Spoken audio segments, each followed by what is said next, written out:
Welcome, ladies and gentlemen. I'm your host, as always, Chad. This is Making an Impact. Let's get through the lineup. Brought to you by RealNerdCorp.com, RealNerdCorp.com. Monday SportsCorp we didn't have with the summer months and Mark's not being a big baseball guy. There's not much to talk about every week, so we're going to go in a every other week hiatus kind of situation for the perceivable future. But we will bring the show back on Monday at 10 p.m. All our shows from Monday through Thursday are on Mixlr.com, Mixlr. I think that's right, Mixlr. Yeah, that's right. .com/nerdcorp. Monday shows at 10, Tuesday shows at 10, Wednesday shows at 9, Thursday shows at 9. The scheduling for all the shows can be found on the website. Just go there, realnerdcorp.com. It's simple, it's easy, it's quick, it's fast, it's free. Tuesday, we talked about the WWE just having all kinds of fucking terrible problems, especially after Extreme Rules. God, that was a tough show to watch. And we previewed Slammiversary 16. If you want to watch the show, listen to the show. That's what I meant to say. You can download it on iTunes, over at Podbeam if you're an Android user, or you can just listen to it on Mixlr in the archives. Links to all those will be down below. Not all of them, but the specific shows will have the link that you need to go. And it's simple, it's easy. Just fucking click the show more.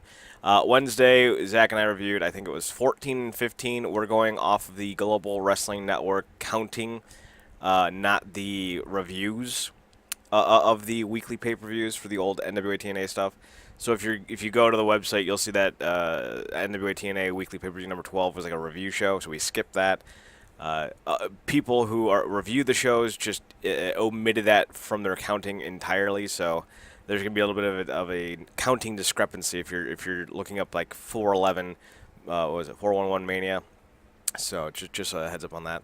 Thursday, yesterday we talked about our poll list. We are big fans of the Dan Jurgens Green Lanterns debut. Heck yeah. We also talked about My Hero Academia. The kids moved in and shenanigans arose. Uh-oh. And we talked about the controversial Titans trailer. Fuck Batman. Then last night, or earlier this morning, I should say, we recorded on twitch.tv/RealNerdCorp. Our this week's edition of GameCorp. We covered Wizards of something or other. I forget what it was called. It's some indie game. It was fine. Spoiler alert. But it's a fun discussion, so tune in. It's up on twitch.tv/RealNerdCorp right now. I'm going to export it and upload it to iTunes and Podbeam tonight, so it'll be ready for you guys tomorrow morning when you guys get up. And, of course, tonight we have Ohio guys. Unless Swisher can't make it, we will tweet out any updates to the contrary. If he can't make it, go to NERDCORP on Twitter to check for updates on tonight's Ohio Guys podcast. Brought to you by RealNerdCorp.com. Streaming live via twitch.tv/RealNerdCorp. And tomorrow, there might be a stream, but if there is, I'm not going to be a part of it because I'm taking a night off to do something. I don't know what. I just want a night out. So there you go. That's the weekend lineup. And the weekday lineup that was brought to you by and all that good stuff.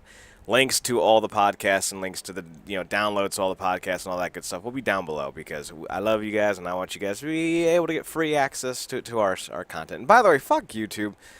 We're getting 200 hits on some of these videos and then like the next day it's cut down to 60. It's like, the fuck? I am not kosher with that. I don't really care enough though to cause a complaint. So with the hype out of the way, let's go into the first kind of bit of sorrow, if you will. Global Force Wrestling wrestler, and somebody I was hoping Impact would bring in. Virgil Flynn III passed away a couple days ago due to an apparent stroke. He was a big wrestler out in California. I say big ironically, he was like 5'4". Hell of a talent, though. His stuff on the Amped Anthology was really impressive, super athletic. Didn't have much of a personality, wasn't that charismatic, but I thought he could really provide, kind of in the same vein as guys like Jarrell Clark and D-Ray 3000 and Mikey Batts did back in the old 2004-2005 days of TNA. It's something kind of like a rallying cry character, like the way James Ellsworth was once seen before his heel turn, Shark Boy, etc. Unfortunately, we will never be able to see that now. He and Killer Cross were like I shouldn't just do those two. It's Virgil Flynn, Killer Cross, and the Singh brothers and Reno Scum were like the big gems that Jeff Jarrett found for the Global Force Wrestling tapings. And Reno Scum's still doing their thing out on the West Coast. The Singh brothers are obviously doing pretty well in the WWE, or comparatively. Killer Cross is having a big push in not just Impact, but also AAA as well. So Virgil's and Virgil owned his own wrestling company out in Sacramento, I think it was. So, not a bad crop of young guys to build around. It's a shame, unfortunately that's part of life though. So, kind of just gotta shrug your shoulders, keep moving your feet, and be thankful for what you got. To the family, my heart breaks for you guys. So, condolences all around. With that being said, let's get into the show and try to boost morale. Or, try. So we open up the show with the aforementioned Killer Cross beating up Petey Williams. This was, hoo-wee. Killer Cross was not having any of Petey's shenanigans. Petey tried to go for a Canadian Destroyer after getting his ass kicked, and Killer Cross was like, nah, I'm just going to pick you up now. He locked in the, I forget what he called it. It was like the cross jacket cross, killer jacket, something like that. I don't know. And he locked it in twice. The first time rendering him nearly unconscious. The ref wouldn't call the bell because he was afraid of him, which I thought was great. That was a great little piece of storytelling. Then he put it on again after the errant attempt at a Canadian Destroyer went awry. So, good stuff. Killer Cross is getting a nice big push. Petey's doing his job. I guess we could mention this now. Rich Swann suffered a pretty nasty concussion, all reports are being said. And more than likely, he's not going to wrestle Sunday. I think Impact is a smart enough company to be like, listen, this is not a main event. This is not a major match. He probably wasn't going to win it because it was Johnny Impact's return to the company. Not return to the company, but return to TV. Let's just put Petey in his spot so we don't have to worry about killing Rich Swann on live TV. I think that's a fair assessment. How does everyone else feel about that? That's what I would do. Just put Petey in Swann's spot. Petey can go, Taishi Ishimori or Taiji Ishimori. Johnny Impact and Ray Phoenix are more than capable of putting on a good match. You put Petey Williams in there as well. It's going to be amazing. I'd rather see Swann sit this one out and rest than risk hurting him even more. So we move on. Joe Hendry makes things better. He's taking a photo shoot, and I don't really like the way they were transitioning because they would take a photo and then they'd show the photo. I was like, that's kind of lame, but that's a personal preference aside. He's there getting his photographs taken, and Katrina, I still don't know which one is which, and Grado show up, and she's all over Joe Hendry, and Grado's like, oh, yeah, hey, that stuff they said. Joe Hendry's like, that's just stuff to put in your head. It's not real, man. Don't even worry about it. It's just madness. And Grado being the giant fluffy Doug, I said duck, or Doug. He's a fluffy thing. Believes it because, he wants to be loved. And who doesn't? So that's a sad little state of affair for Grado. Joe Hendry's boning his girl. It's sad. Next up, Desi Hit Squad took on KM and Falaba.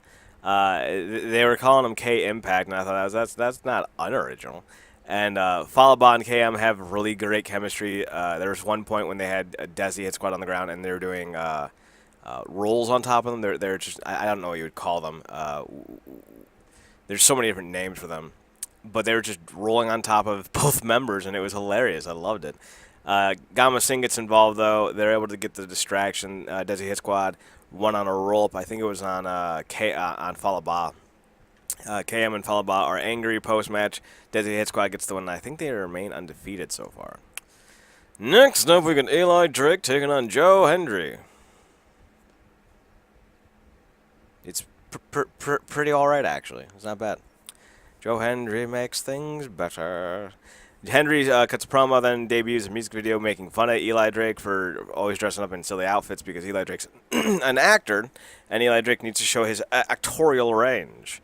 And they were dogging him pretty hard for that. Then Eli, threw Hendry into the corner, took the mic away, and he was like, called, "You're an idiot." And then they fought. It was pretty fine. The match itself was designed to put over Joe Hendry. Obviously, this was shot before Eli Drake re-upped with the company. This was, I would guess a point would be to assume that this was shot to kind of write Eli Drake out with a loss, put over Henry in a win, and if Eli decides not to come back, at least he puts someone over on his way out. But all rumors and stuff seems to lend to Eli Drake sticking around long term. So this is probably going to set up a feud going into the second half of the summer. Joe Hendry gets the win though. He makes things better. Schoolboy pin, solid stuff. We then get Andrew Everett versus Desmond. Oh, wait, no, we don't. It's Eddie Edwards. He kicks the crap out of Everett. He kicks the crap out of Desmond Xavier. He kicks the crap out of the ref and cuts a pretty damn good promo. Not like promo of the year stuff. Like, that's Juice Robinson territory right now. Like, Juice Robinson, Eli Drake, they're in rarefied air, if you will. But this was pretty good. He cuts a promo talking about hardcore and how he's going to make Tommy pay, how he's the real innovator of violence. Then he comes up with with a really damn good catchphrase. I don't know if he's going to use this, or maybe it's going to be a new moniker. Eddie says he will be Tommy Dreamer's never-ending nightmare. That's a great nickname. Now, I know Cody Rhodes is the American Nightmare, but the never-ending nightmare I think is really good. I really like that. So maybe he'll use it, maybe he won't. Then we get another of those little promo packages for Slammiversary. It's Madison Rain. She's like, yeah, my daughter thinks I'm a superhero. Ha, ha, ha, ha. I don't know. Then we also get another one later on. It's Madison Rain being stalked by Su Yung. I skipped this because I cannot stand Madison Rain. I don't have anything personal against her. I just don't like her. Like, she's not captivating. She's not a good worker. She's very average in a lot of ways. So I'm just like, whatever. Su Yung is. I don't want to say Su Yung is being wasted on Madison because she's getting real world experience doing her bit, her gimmick with Madison. So like it's all building up. But if Madison wins on Sunday, I might throw a bit of a conniption. We'll see. Then we get Greg Osborne. He's taking on Sami Callihan. He's all like, hey, what's up? I'm Australian. And Sami Callihan just beats the shit out of him, puts the mask on him, and then kicks the shit out of him again. And he's like, oh, all right, Pentagon, I'll fight you at Slammiversary with my hair versus mask. People hate my hair anyway. I'm like, ah. Then he hits him with a get out of here, and he gets the win. I liked, and I wish they would have done more with the whole Sammy's so unhinged that if he puts the mask on somebody, he's just going to assume that they're Pentagon. I wish they would have done that more, because it felt more like he was just kind of teasing the idea. But, like, could you imagine if, like, he put it on, like a quote-unquote fan, not a real fan, but he puts on, like, a plant, and then he just beats the shit out of the plant and yanks him out of the crowd, pulls the mask off, puts it on somebody else. Maybe puts it on one of the Chris brothers and beats the shit out of him. Like, that would be great. Maybe we'll get that. I don't know. The storyline's not over yet. We'll see. After the match, Callihan and the guys go looking for him.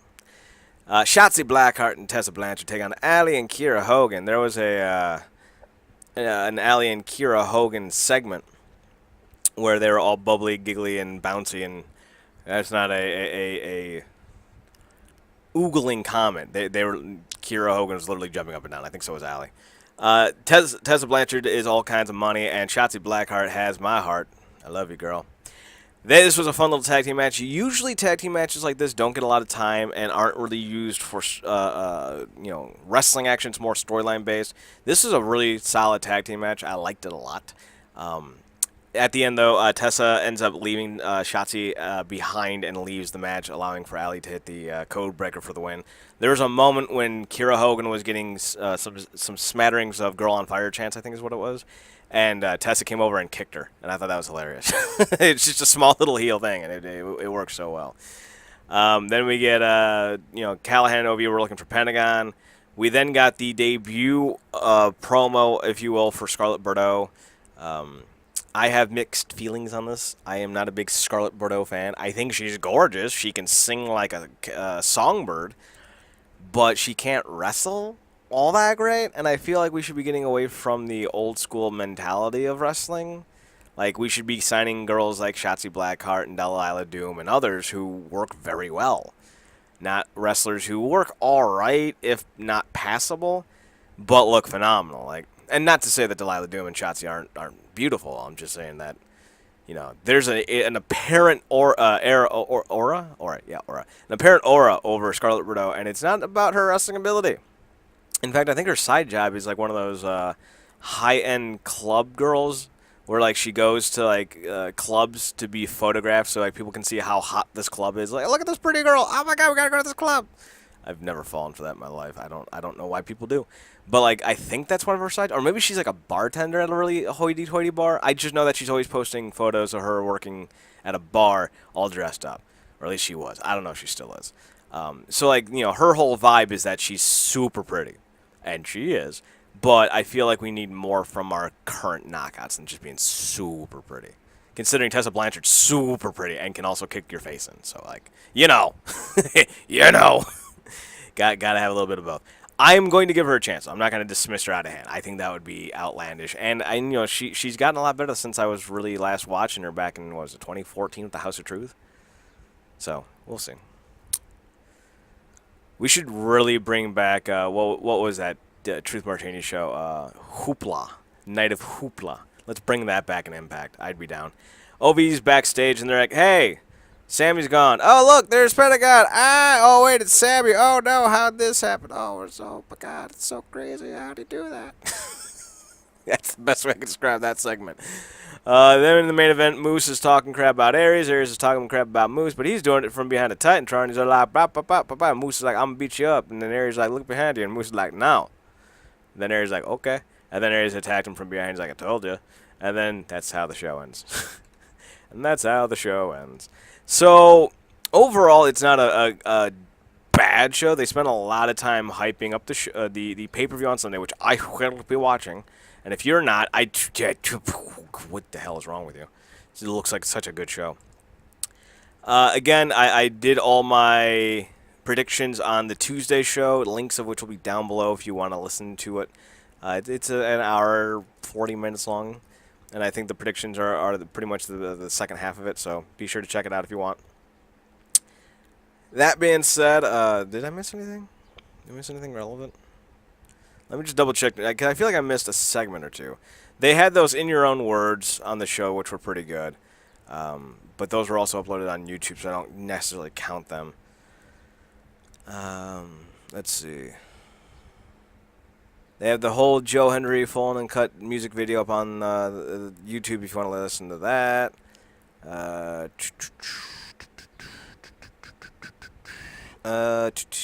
don't think so. I think I got everything. Eddie, Sue Young. Yep. So that's about it. Okay. So yeah, there's this. The LAX stuff. The stuff that they were doing for LAX, I thought was amazing. Homicide stuff, Kingston stuff, Conan stuff, like all that stuff really helped build to this match. It's currently not listed for the tag team titles, but it better be because, oh, God. And apparently Conan's wrestling again. Granted, in a battle royal, so it's like, it doesn't completely count. But at least it's something. So, stuff. That's all I got, though. So, with that being said, we are going to do our top 3, good and bad. Top 3 good for this week would definitely be... I don't think there's going to be much bad on this show. We'll do the bad first, because honestly, the Madison Rain stuff's just not great. So, that's something. I'll say the damn. There's really not much. I'm going to just say that, because I liked a lot of everything else. So we'll do one bad, which was the Madison Rain, Sue Young stuff. We'll do the 2 not as great as others, and I'll say that would be the tag match with the knockouts, because it could have been better. And I'll go with the Desi Hit Squad stuff, because I feel like they're still trying to find their way. So, they're not bad segments, but they're the lesser of the great segments. Then the 3 best segments are probably anything involving Sami Callihan and Pentagon and OVE. That was great stuff. I'm going to go with the Eddie Edwards promo. The Never Ending Nightmare stuff was a great fucking catch line for them. And I'm torn. We'll just do 4. Because then the Ali promo where she talked about being a 2-time knockout champion and how Tessa didn't learn shit from her dad. That was great. So that'll be 3. And then 4 will be the Joe Hendry, Eli Drake stuff. So there you go. RealNerdCorp.com, RealNerdCorp.com, on Twitter at NERDCORP. Be sure to like, subscribe, comment down below. If you like the show, let me know down below who your picks are for this year's Slammiversary, who you're excited to see. Are you excited to see Scarlett Bordeaux debut? Are you excited to see the 5150 Street Fight? Do you think there's going to be any surprise debuts? I do. I've asked around. I've heard nothing. But that's kind of been their modus operandi for big pay-per-views, is to debut somebody. Tessa, Jimmy Jacobs, Sami Callihan. All these guys, it held. The Pentagon and Phoenix technically debuted at Redemption. That was technically their first Impact show, not counting the Twitch show, which was a junk show. So, they have a reputation for debuting pretty impactful names, no pun intended, on these bigger shows. So I do expect someone to debut, not just Scarlett Bordeaux. So let me know down below if you like the show this week, if you have any predictions for Slammiversary, and what your predictions are for Slammiversary, and if anyone you would like to see debut at Sunday's event. So with that being said, I'm Chad. Thanks for listening. One more time, brought to you by RealNerdCorp.com, RealNerdCorp.com, your one-stop shop for all things Nerdcorp and pro wrestling and comics. So yeah, buddy. We'll see you soon. One last thing. We won't be doing an immediate review of the show on Sunday. We're going to save that for WrestleCorp on Tuesday. So if you want to hear what we had to think about Slammiversary, that'll be up on Tuesday on Mixlr.com/Nerdcorp at 10 p.m. That's all. See you later. Watch more wrestling, and good night.